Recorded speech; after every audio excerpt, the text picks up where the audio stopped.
I wanted to create some sort of reaction out of it because I don't want someone to sit in the position of an abuser and think that's fine. If you're a bystander who does nothing, you might as well be an abuser as well.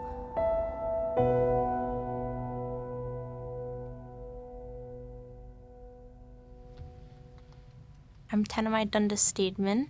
I'm 18 years old and my piece is called Home. My work is a diptych, so it's 2 pieces as one whole.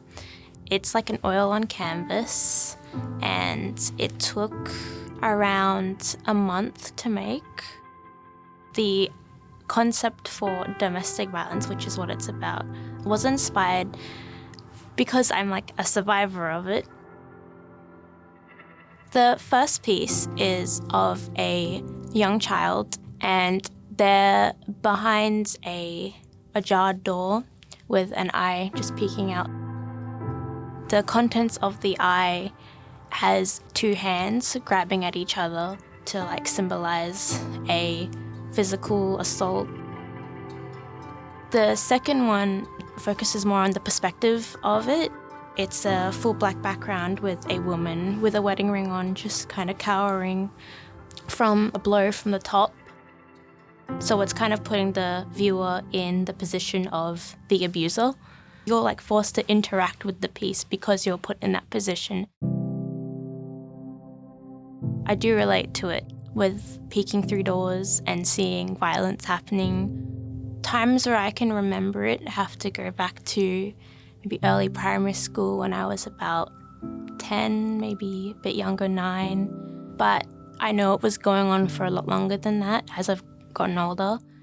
It's only been quite recently that I stopped seeing it in the past 2-3 years.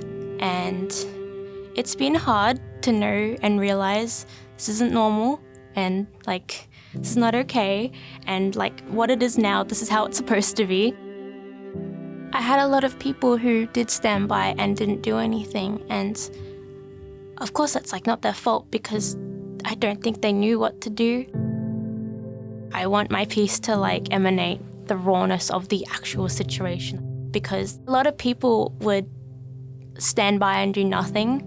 And I really hope that in the piece, that's kind of what you're thinking about because you're forced to stand there and do nothing, obviously, with an artwork. So I hope by, if they were ever put in that actual situation, they'll realize they've seen this before and they won't do that. Something that's so personal, you come to realize is something so relatable to everyone. It's such a under-prioritized issue for Australia in general, I personally think, and it definitely needed more recognition. I received all these messages saying oh, I've related to this or I've seen this in the newspaper and it's made me feel I'm in tears, and I really do love the fact I can make a story or message out of it. For people who have trauma or something hidden within them that maybe they don't want to share in any other way, you can express it through art.